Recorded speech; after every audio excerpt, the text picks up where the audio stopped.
Une fois de plus, bonjour et merci de rester sur Vox pour suivre le talk, votre matin d'information. Le FESPAM, vitrine culturelle de la musique congolaise et africaine, le lancement de la promotion de la campagne nationale a été fait le 13 mai dernier à Sibiti, dans le département de la Lekumu. Le budget alloué pour cette édition est estimé à 2 milliards de francs CFA. Pour en parler avec nous ce matin, Hugues Gervais Andaï, commissaire général du FESPAM. Bonjour à vous et bienvenue sur le plateau du talk. Bonjour madame.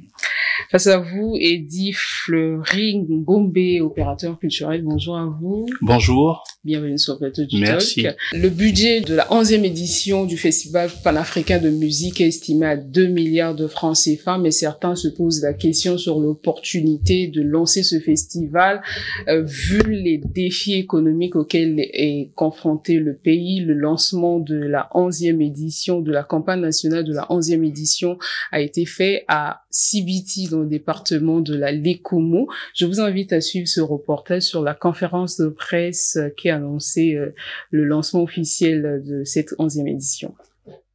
Le FESPAM, Festival panafricain de musique, signe son retour 8 ans après. L'heure est à la campagne de promotion de cette messe culturelle de portée internationale. Sibiti, c'est la ville qui abritera le lancement national de ce festival. Déjà le 13, c'est Sibiti. Sibiti pour le lancement national. Donc, la tradition est respectée à ce niveau-là. Et les gens diront pourquoi Sibiti? Ben oui, Sibiti parce que les lancements nationaux sont rotatifs.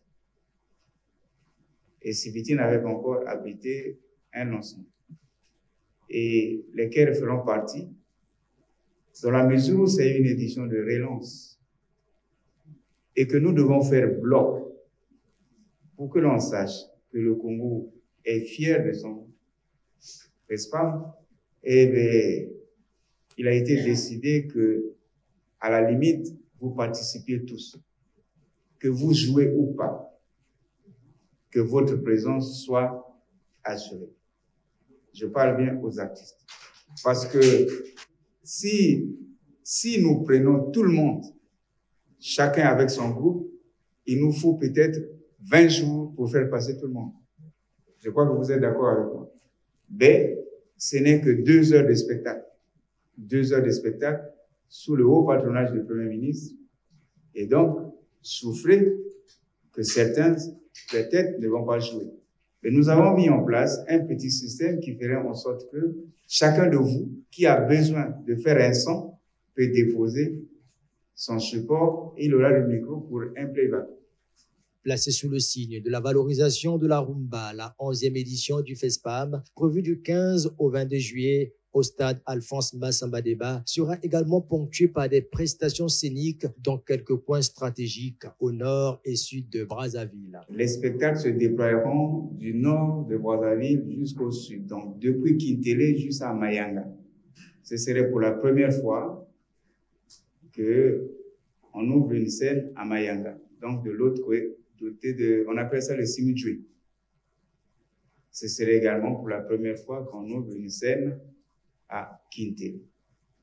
On n'a pas oublié Brazzaville Centre, notamment avec CNR TV et également le musée de l'histoire du Congo, à Mpila, à côté de la maison commune de Talangaï.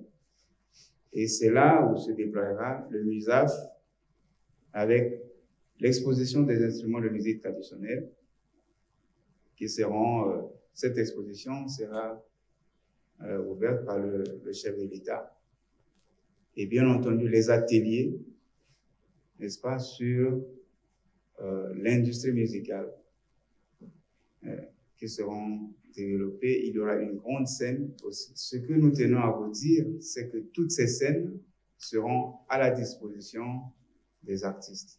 Et la programmation de cette édition, elle est toute particulière parce qu'elle s'appuiera beaucoup plus au niveau de la pyramide de la programmation sur les artistes locaux. Voilà, c'est une conférence de presse qui annonçait le lancement de la campagne nationale de promotion de la 11e édition du FESPAM.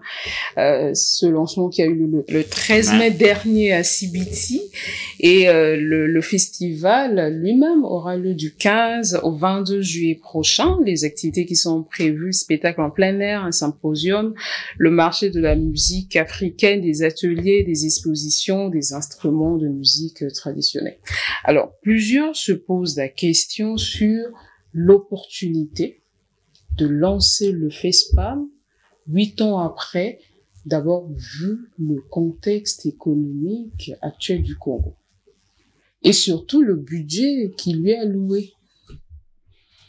Bon, merci madame pour l'occasion que vous offrez au commissaire général de répondre à cette question ou à cette interrogation qui de plus en plus est posée par tout le monde. Mais de l'opportunité ou non, il ne revient pas au commissaire général de se prononcer sur cette question. Mais j'aimerais dire quand même un petit mot là-dessus pour dire que, pour ceux qui le savent bien, le président de la République est élu depuis bientôt quelques années, il faut le dire. Et le projet de société du président de la République est clair en ce qui concerne un axe. C'est celui de la redynamisation de la vie culturelle, donc l'axe 7. Et si on a élu un chef d'État sur la base d'un programme, et c'est le moment de matérialiser ce programme. Et je suis un peu préoccupé lorsqu'on parle, est-ce que c'est l'opportunité ou pas? C'est le premier acte, sinon le deuxième ou troisième acte de cet axe de valorisation, de la redynamisation de la vie culturelle congolaise.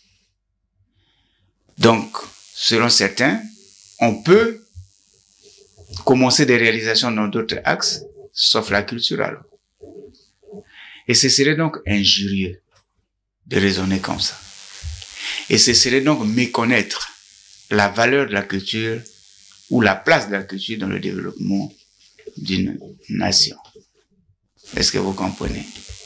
Et je crois que dans l'axe 7, le premier acte a été posé par le président de la République, c'est le changement de l'intitulé du ministère, qui n'est plus ministère de la culture et des arts, mais ministère de l'industrie culturelle, touristique, artistique et des loisirs. C'est donc une orientation économique que l'on donne au département. N'est-ce pas? Ça, c'est le premier acte. Le deuxième acte a été celui de la promulgation de la loi MOTOM sur le statut de l'artiste. Le chef de l'État l'a fait. Et je crois que le troisième plus grand acte, c'est celui de la relance du festival, mais qui était attendu par tous, au fait. Et on a l'impression que les gens aiment une chose et son contraire. Pendant que nous étions tranquilles, tout le monde posait des questions. À quand le FESPAM, à quand le FESPAM? Y compris l'Afrique et le monde. C'est un engagement du Congo vis-à-vis de la communauté internationale. Et que l'on ait décidé de relancer le FESPAM, et voilà, on va exhumer encore ces propos qui tendent à dénigrer le pays. Non, je suis conscient que le pays a beaucoup de problèmes. Mais tous les problèmes doivent être pris au même niveau. Le secteur culturel également a ses problèmes. Et le FESPAM, c'est au fait un hub, parce que et surtout à la fin de chaque édition du FESPAM, on ne connaît pas les retombées économiques de ce festival qui absorbe beaucoup de moyens.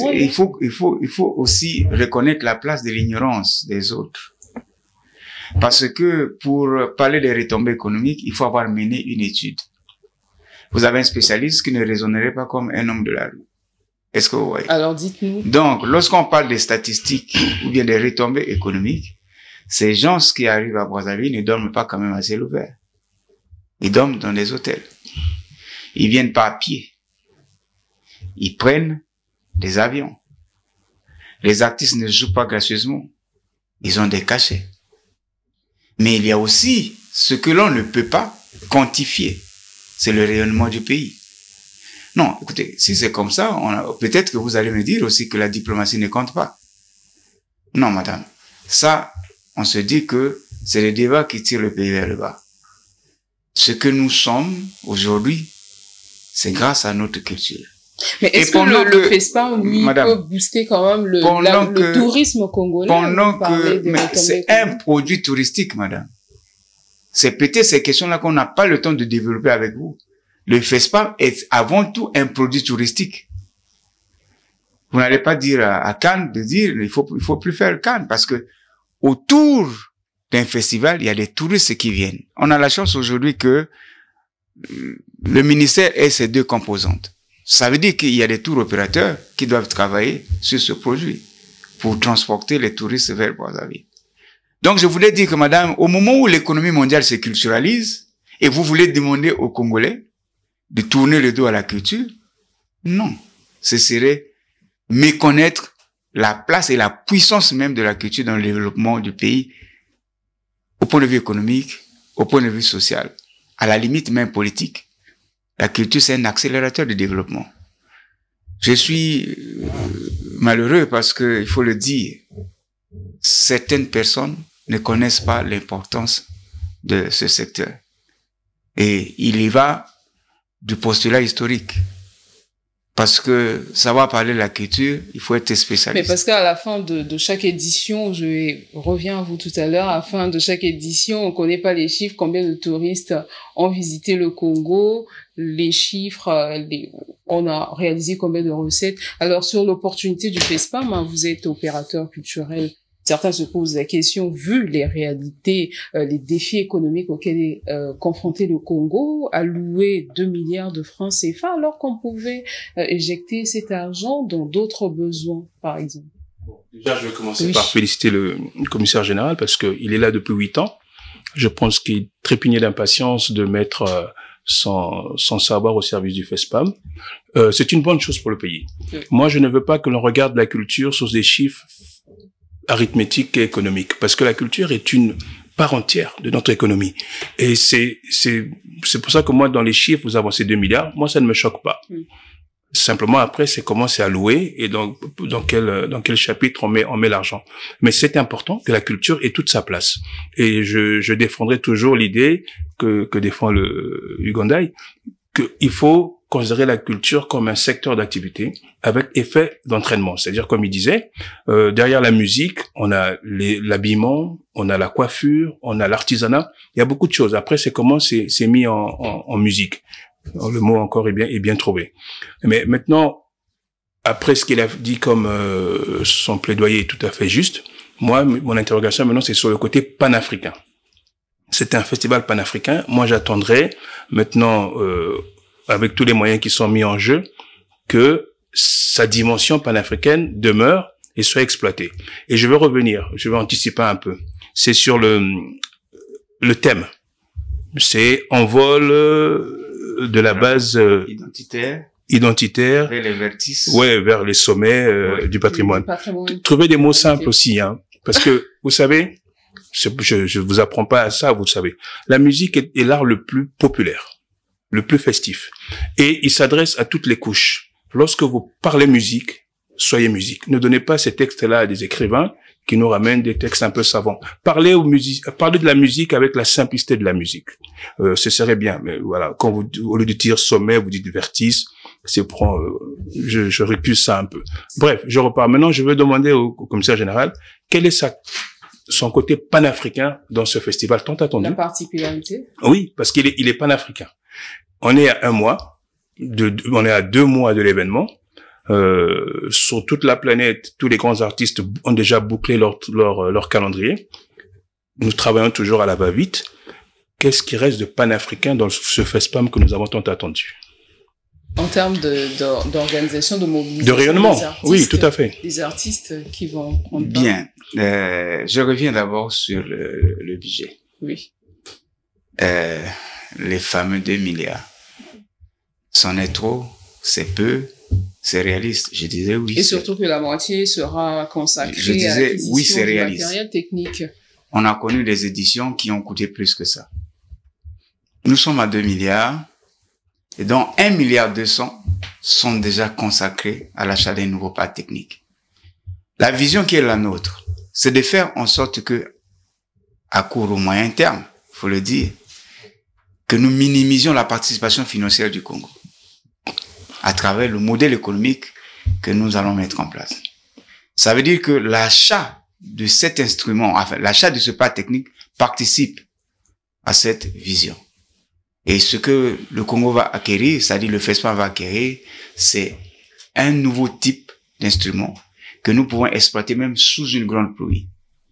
Et il s'agira donc de la régie son et lumière, d'un nouveau podium, n'est-ce pas, et de tout ce qui constitue les barrières de sécurité, y compris les écrans, et ainsi de suite. Donc, nous sommes là en plein, n'est-ce pas, dans le déroulement du modèle économique, parce que au-delà du Congo, nous pouvons traiter, ou bien nous pouvons checker des grands événements panafricains, et ça ferait rentrer un peu d'argent. Et si vous comprenez, si on enlève l'investissement, ça veut dire que nous n'aurons que 800 millions pour réaliser l'édition. Mais c'est une édition de relance. Le côté panafricain, oui, il reste. Parce que, dans quelques heures, je vais m'envoler pour Addis Abeba. C'est pour aller rassurer aussi l'Union africaine. Et vous le percevrez dans la programmation. C'est pas un festival des stars. C'est un festival panafricain de musique. La musique, c'est un corps. Et tous, ils ont le droit de se retrouver. Tous les corps de métier, lui, il connaît très bien, tous les corps de métier liés à la musique doivent avoir leur place au FESPAM. Et pour cette édition, je peux vous définir déjà la pyramide de la programmation. À la base de la pyramide, c'est les logos. Ça veut dire que tous les groupes congolais, tout au moins ceux qui sont dans la capacité de jouer, ils presteront. Et au milieu de la pyramide, il y a les délégations pays. Et Madame le ministre a invité les 54 États. Et nous avons déjà des retours. Nous avons des retours de certains pays. On a dit au moins, au jour d'aujourd'hui, on peut avoir 13 retours, n'est-ce pas? Et on continue. Qui ont confirmé leur participation. Et qui ont confirmé leur participation. Au jour d'aujourd'hui, en attendant juin pour qu'on décide définitivement de cette question. Et au sommet de la pyramide, on essaiera de trouver 2 ou 3 mégastars qui viendront tirer le festival vers le haut. C'est si simple que ça. C'est une édition de relance. Il faudra pas que on se soucie trop de qui mégastar ou qui ainsi de suite, ainsi de suite. Ce qui est sûr, c'est qu'en temps normal, dans la mesure où c'est un festival panafricain, ça veut dire que même une mégastar, c'est un pays qui devait l'envoyer. N'est-ce pas? Comme la Coupe d'Afrique des Nations. Maintenant, aujourd'hui, nous sommes dans l'obligation, oui, de faire venir quelques mégastars pour tirer le festival. Mais rassurez-vous, au Congo, on a déjà les mégastars. Parce que ce que j'ai vu à Sibiti, c'est du lourd. Cette jeunesse qui monte avec les Tidiane, avec les Diesel, avec les Mixon, avec les Afarachena. Ce ne sont plus les petits. Roga reste encore en point. Et tout le monde, les Kevin, avait patrouillé ça. Il reste encore. J'ai vu un orchestre à Dolisiana. Un Dolisiana dans le temps. Et le Dolisiana que j'ai vu, c'est un Dolisiana New Look.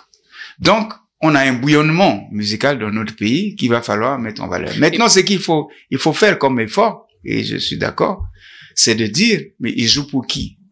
Un artiste ne joue pas seulement pour le public, mais il joue également pour les professionnels qui doivent venir, normalement, acheter les spectacles. Et nous allons faire un effort pour que pour cette édition, il y ait le maximum d'acheteurs de spectacles, n'est-ce pas?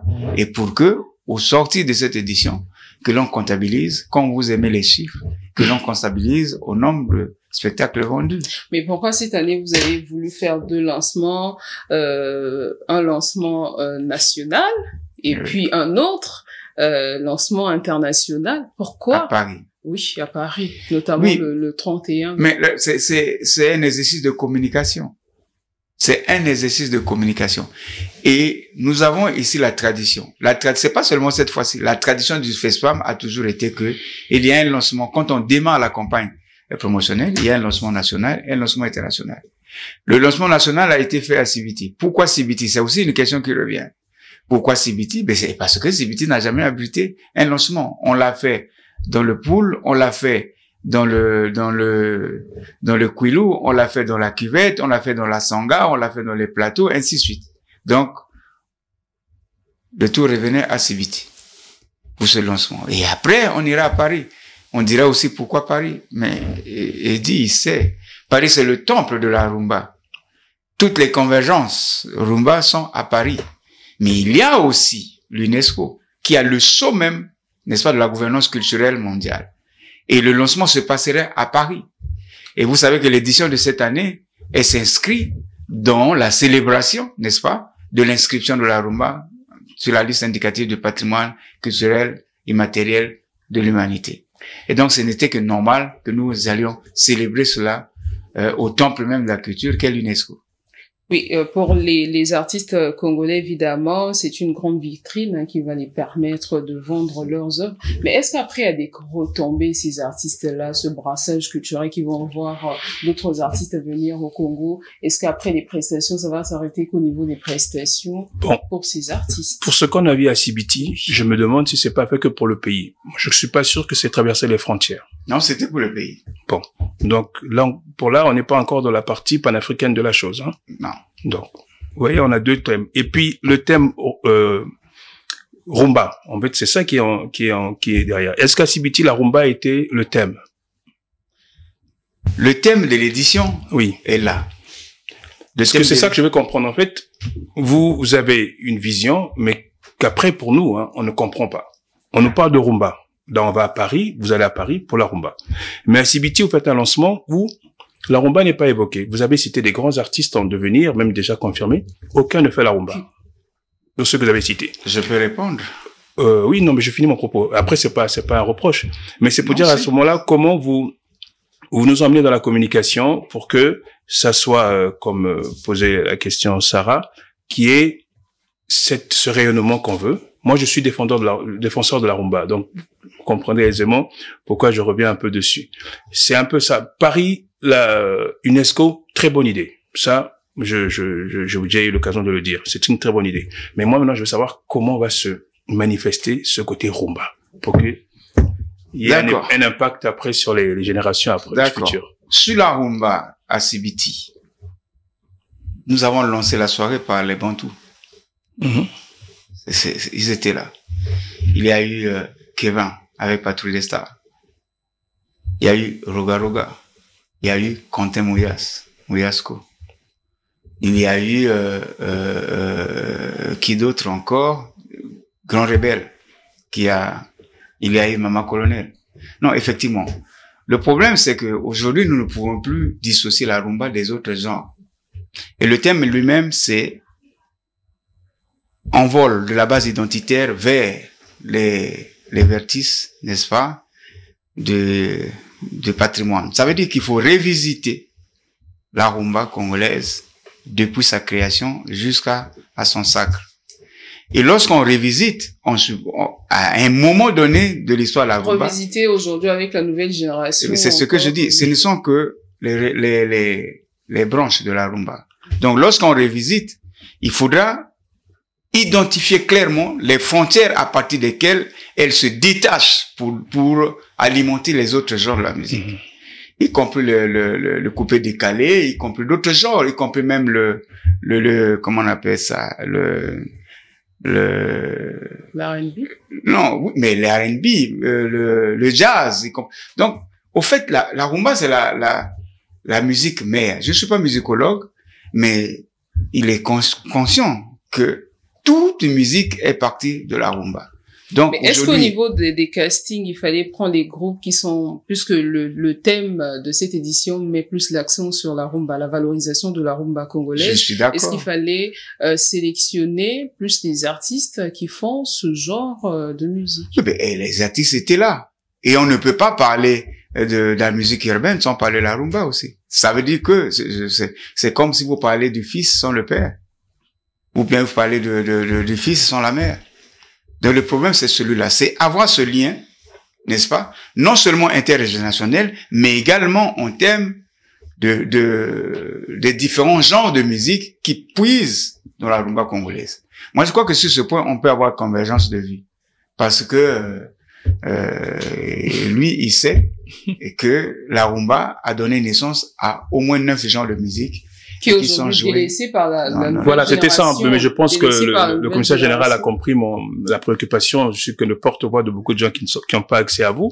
Mais c'est vrai qu'il faut arriver à de nouvelles générations, mais il faut solidifier cette base. Moi j'ai la chance de rencontrer beaucoup d'anciens encore. On se plaint de la transmission, elle n'est pas toujours bien faite. Et comme on est sur la rumba, il serait bien pour vous de revenir sur des classiques, et même aux nouvelles générations, de temps en temps, demander qu'ils reviennent sur des classiques. Peut-être qu'ils apporteront justement cette jeunesse, cette fraîcheur qui est utile à toute musique et qui se développe. Mais ça, c'est un débat après sur la suite. Nous devons nous réjouir aujourd'hui que cet élément soit classé patrimoine mondial. Parce que nous avons l'obligation aujourd'hui, n'est-ce pas, de consolider la base comme il est dit, mais également de pérenniser. Et vous allez voir dans les échanges scientifiques qui vont avoir lieu ici, il y a un 4e axe qui est consacré à la stratégie de valorisation de la rumba, conformément à la Convention de 2003. Et ça, c'est là où l'UNESCO, où le monde nous attend. Voilà. Et je crois que dans la stratégie, je pourrais mettre, j'étais quand même membre du comité scientifique, je pourrais mettre un exemplaire de stratégie à la disposition c'est l'un des opérateurs culturels les plus chevronnés de notre pays. Je lui mettrai un exemplaire.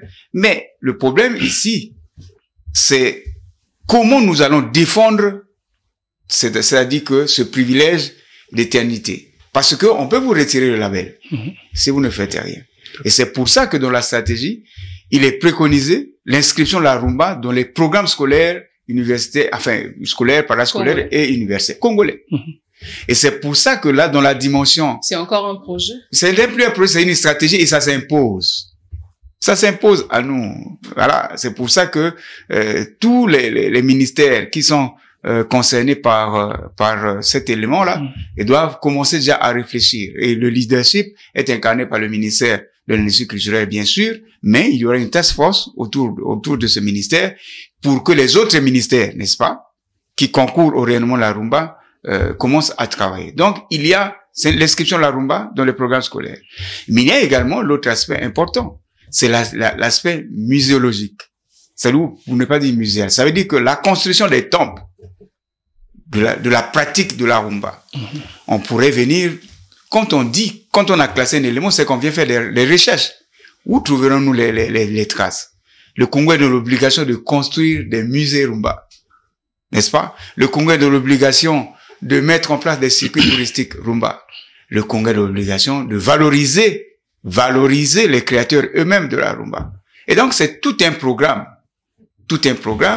que on a entre nos mains ici et qu'il va falloir, je suis d'accord avec lui, qu'il va falloir que les gens s'y mettent parce que ça va vite.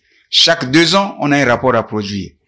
Donc, il y a eu un temps pour faire inscrire, qui n'était pas facile, ça a quand même 2 ans de travail. Il y a un temps pour la rédaction de la stratégie, mais il y a un temps maintenant pour la mise en œuvre de cette stratégie. Et ça, c'est une autre paire de manches. Et le FESPAM également intègre, n'est-ce pas, cette stratégie au point de la célébration, et nous y sommes. Mais avec vous, on va revenir sur l'organisation des spectacles qui sont prévus. Généralement, le FESPAM mobilise des gens le premier jour. Après les autres jours du festival, c'est vide. Les artistes jouent presque devant le vide. Non. Qu'est-ce qui sera fait pour que cela soit corrigé? Il y va, dans tous les festivals du monde, il y a des périodes mortes. N'est-ce pas? Mais il y va de la programmation. Ça dépend de vous. Et il y a aussi... Après, au Congo, on a un problème de salles de spectacle, celles qui vont accueillir... Mais c'est une autre paire de manches qui intègre la stratégie de la valorisation de la rumba. On est obligé de... Au fait, les gens jusqu'aujourd'hui... le faire en amont, attendre le festival pour le faire? Non, madame. Jusqu'aujourd'hui, peut-être les gens ne comprennent pas l'importance de l'inscription de la rumba. Ça peut être, ça peut être un déclic de tout. Tout à fait. Ça peut être un déclic de tout. Parce qu'on ne peut pas continuer à pratiquer la rumba telle qu'elle était pratiquée avant. Maintenant, pour revenir sur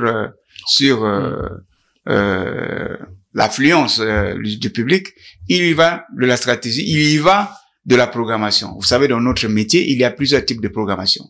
Je peux trouver, il y a une programmation ascendante, il y a une programmation descendante, il y a une programmation en V. Et donc, il y va de la direction artistique du FESPAM de trouver quel est, par rapport à la situation, quel est le type de programmation qu'il faut appliquer et pour que on maintienne le public toujours en haleine. Mais généralement, on a toujours, souvent pour les cérémonies officielles, on a une programmation ascendante, ça veut dire qu'on commence le plus petit pour terminer vers le plus grand. Mais pour des sites périphériques, c'est toujours bien d'appliquer la programmation en V, ça veut dire qu'on commence par le plus grand, on termine par le plus grand, pour que au milieu, n'est-ce pas, on essaie ceux qui sont encore balbutiants pour que le public soit au rendez-vous. Je vais appuyer sur ce qu'il a dit sur la convention. L'article 15 le dit, hein.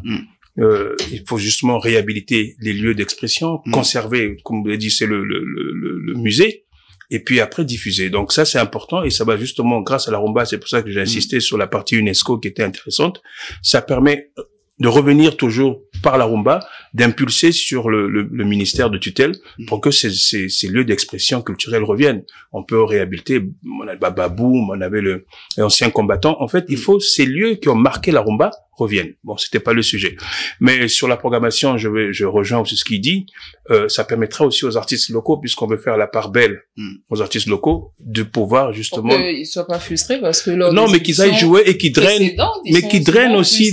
Parce que pas d'espace, ils sont pas... Ben, ça reste une frustration. Alors que c'est un malheur pour nous. Est organisé chez eux. On n'a aucun lieu d'expression culturelle au Congo. Aucun. On joue parfois en France, qu'on appelle l'Institut français du Congo, mais on n'a rien, nous. Et ce serait, peut-être que le FESPAM va nous aider aussi à impulser ça. C'est pas son rôle, mais dans sa vocation culturelle forte, c'est important d'abord que ce festival existe encore. Moi, je trouve que c'est important. Dans cette jeunesse qui est un peu parfois perdue, c'est bien qu'ils reviennent vers des choses un peu fédératrices, la musique qu'on a connue qui était quelque chose de pacifique, qui entraînait, la rumba, ça porte déjà, c'est l'amour. Donc, pour ça, je veux lui faire confiance pour la programmation. Et on regarde ça avec beaucoup d'attention. Mais les artistes, il y a aussi les musiciens, ceux qui font la musique traditionnelle. Est-ce qu'ils seront mis en avant pendant ce festival? Oui, mais vous savez, madame, personne ne sera laissé au bord de la route. Personne ne sera exclu. Pour ceux qui étaient à Sibiti, ils ont constaté que tout le monde était là, de la musique traditionnelle en passant par la musique moderne, rumba et puis les musiques urbaines. Donc nous allons continuer sur cette lancée et je ne dirais pas qu'on viendra faire l'effet de Brazza, non, mais quand même. On est fortement influencé. Moi j'avais une question pour le commissaire général, malheureusement il répondra et peut-être que c'est pas lui qui a initié ça. Vous avez mis une espèce de transparence en disant que vous payerez 56 000 francs. Je parle beaucoup de chiffres, hein, sera le seul chiffre financier que je vais utiliser. 56 000 francs par jour, par groupe, je pense, c'est ça. Et vous demandez à ce qu'on soit très patriotique. Est-ce que vous allez être aussi transparent sur tous les chapitres que vous allez utiliser pour le FESPAM? Parce que lorsque vous mettez en lumière le cachet d'un artiste, qui est sa rémunération secrète, et qui peut être négociée selon la valeur de chaque artiste, est-ce que vous allez être autant transparent sur toutes les dépenses du FESPAM pour éclairer l'opinion? Parce que on est fiers d'avoir le FESPAM. Donc, est-ce que vous serez autant clair jusqu'au bout? Bon, moi je crois que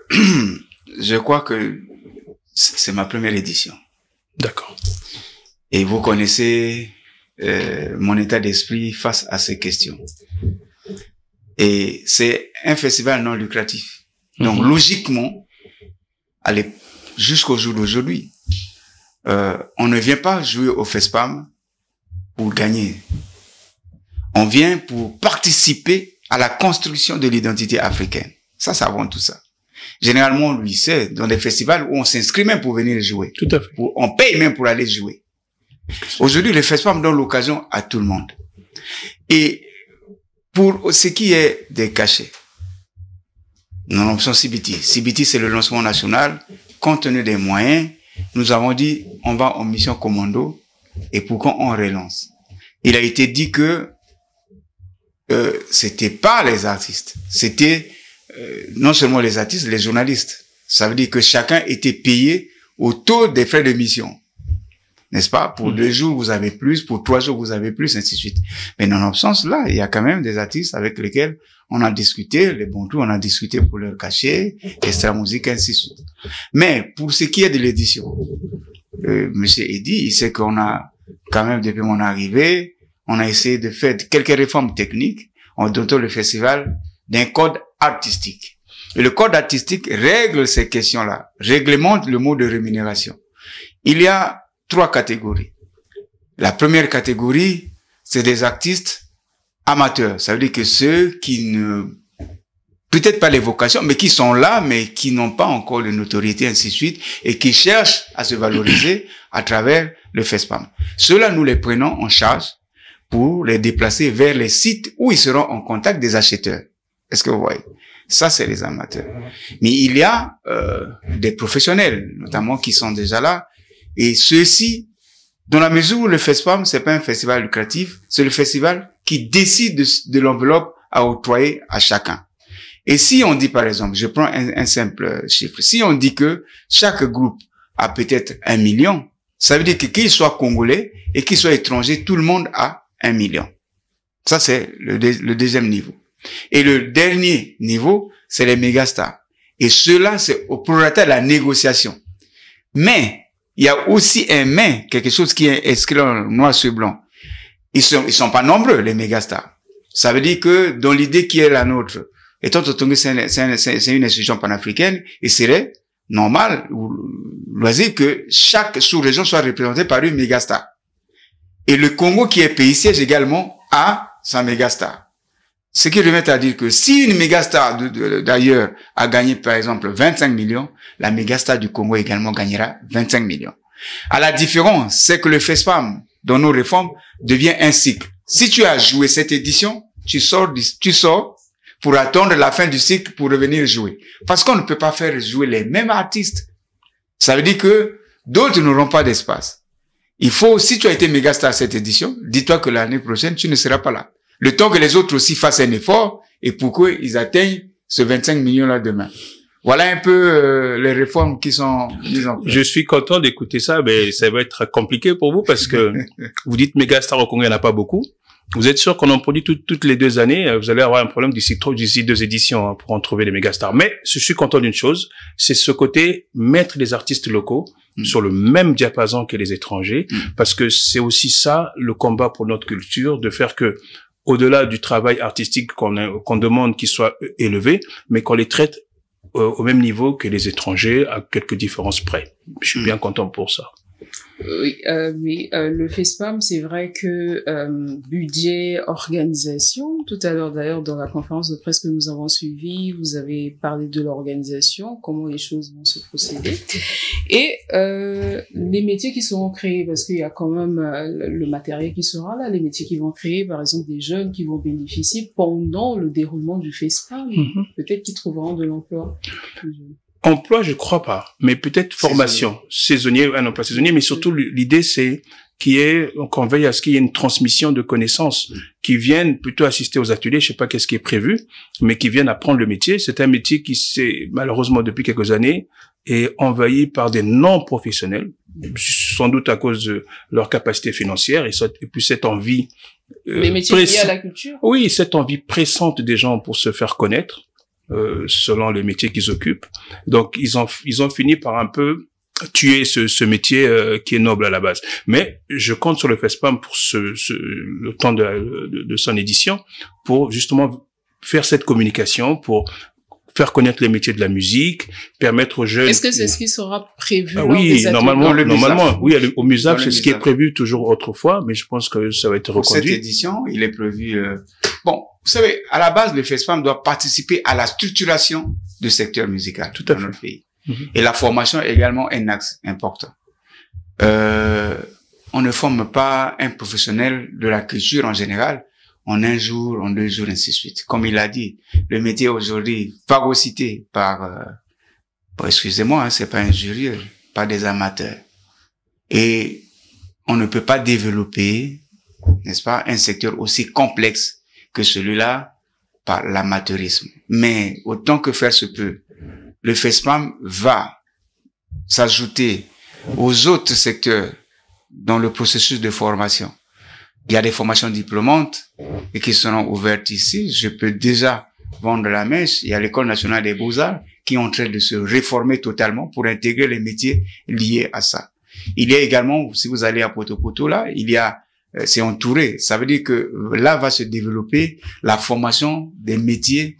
Non, à la mairie de Poto-Poto, là, vous voyez que c'est entouré. Donc, on est en train de construire là, quand même, tout un écosystème de formation de l'Afrique centrale sur les métiers des arts de scène. Et donc, ça va se développer là avec l'Association internationale des maires francophones. Je le dis parce que je pilote également ce projet. C'est pour dire que nous sommes en train de faire un effort pour combler le déficit. Mais n'empêche que pour cette édition, oui, il y aura des ateliers de son, de régissants, de lumière, mais de management également. Parce que tout le monde se dit manager. Les managers culturels, les opérateurs culturels. Mais tout le monde se dit manager. À ce jour, j'ai pas été contacté et moi j'ai un planning, je serai peut-être en Europe. Ouais. Bon, j'invite le patriotisme de monsieur. Non, ça suffira pas. Je suscite son patriotisme et pour que lui et moi aussi on a eu déjà des échanges sur le FESPAM. Et nous avons souhaité qu'on relance quand même. Et c'est déjà une première victoire pour nous. Tout à fait. Il va falloir que nous mettons nos agendas là de côté. Il faudra qu'on mette un peu nos agendas de côté. Alors là, vous lancez une invitation. Oui, je lui lance une invitation. Non, mais il sait combien je suis content qu'il soit là et il sait que je connais sa compétence et que j'ai trépigné d'impatience qu'il puisse au moins prendre les manettes. Peut-être qu'il les a pas encore comme je le souhaite. Voilà.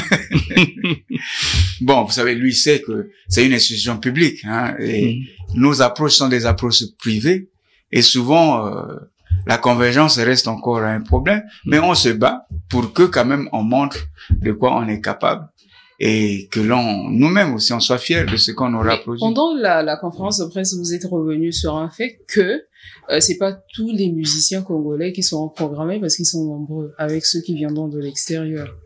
Oui, le problème c'est quoi? Il y a des gens qui créent des orchestres à la veille du FESPAM. Et c'est parce qu'on parle FESPAM que tout le monde devient artiste. C'est un problème. Nous avons une base de données. Ils ne sont pas nombreux, ceux qui sont dans notre base de données. Mais c'est sur quelle base vous faites la sélection? Mais il y a tout un dossier, madame. Il y a un critérium. Le code artistique définit le critérium de sélection d'un artiste pour qu'il passe au FESPAM. Donc, vous viendrez là-bas et comme ça, vous prendrez le critérium pour venir travailler sur ça. Mais ce qui est sûr, c'est que ceux qui ont pignon sur rue et ceux que nous connaissons qui sont artistes, pas ceux qui vont être créés demain pour venir saturer les plateaux, ceux-là, ils nous auront les places parce que nous allons déployer de Kintele jusqu'à Mayanga. Vous savez, c'est le Simidjou là-bas. C'est la première fois que Mayanga, c'est-à-dire que de l'autre côté de Djoué, que l'on ait une scène. Et c'est la première fois également que à Kintele, on ait une scène. C'est pour dire que la fête sera populaire. C'est ça d'abord. Vous avez décentralisé. Oui, mais c'est ça. Et à terme, nous, au fait, c'était pour nationaliser même la programmation. Faire en sorte qu'un groupe qui a joué aujourd'hui à Brazzaville, le dernier spectacle, il donne à Point-Noir, il prend son vol, le Point-Noir, il est parti. Et tout comme Ouesso, celui qui a joué ici, le dernier spectacle, il joue à Ouesso, il prend son avion, là-bas, il est parti. Ça, c'est à long terme, voilà. Mais pour l'instant, nous sommes sur le pool, donc à partir de Kintele, et puis Brazzaville, qui aura toutes ces scènes, avec un hub, que sera le stade Massamba Débat pour la cérémonie d'ouverture et des clôtures devant. Cette fois-ci, ce n'est plus le stade des Bouées. Non, c'est le stade Massamba Débat qui a été mis gracieusement à la disposition du FESPAM par le ministre Hugo Londéré, le ministre du Sport, que je remercie d'ailleurs pour cette largesse. Et il y aura également le MUSAF où il y aura un grand site parce que dans le MUSAF sera déployé l'exposition des instruments de musique traditionnelle. Là, en Pila, c'est le musée de l'histoire du Congo. Donc, il y aura une scène. Le palais du Parlement reste pour les symposiums, également pour des scènes classiques. Et nous aurons CNR TV. Voilà, merci. On est pratiquement à la fin de l'émission. Dernière question pour tous les deux.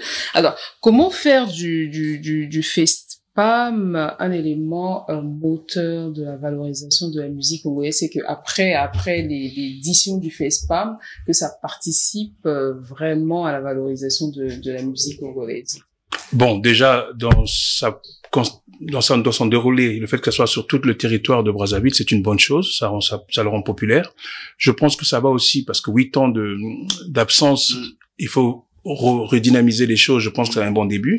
Après, l'important, c'est les 2 années qui vont suivre. Qu'est-ce qui se passe entre les 2 éditions? Donc, je pense que là, il faudra justement que le FESPAM soit toujours actif dans sa mission de sensibilisation, de peut-être publier le code artistique pour que ces artistes-là, pendant les 2 années, travaillent en se disant, moi, je serai au prochain festival. C'est un objectif et on s'organise pour ça.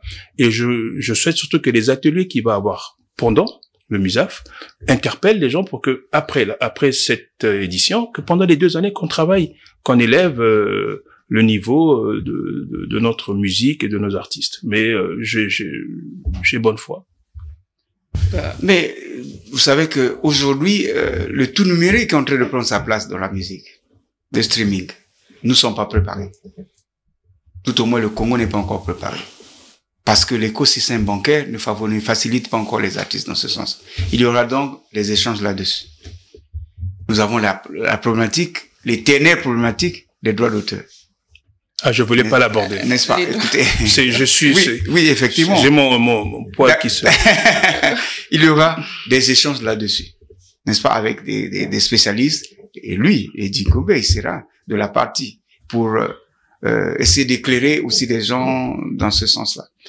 Le FESPAM devrait normalement, vous savez, lorsqu'un artiste a joué sur un plateau comme celui du FESPAM et que le lendemain, il a un carnet d'adresses, ça veut dire qu'il a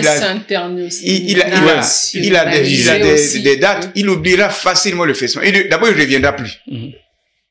Il faudra que le FESPAM joue ce rôle. Mais est-ce que ça booste la carrière des musiciens? Ah oui, normalement. C'est la mission. C'est la mission du FESPAM. Ça veut dire que... Mais est-ce que c'est ce qui est fait dans la pratique? C'est ce qui est fait. Il y a eu 8 ans, je viens d'arriver et ça se cherche encore.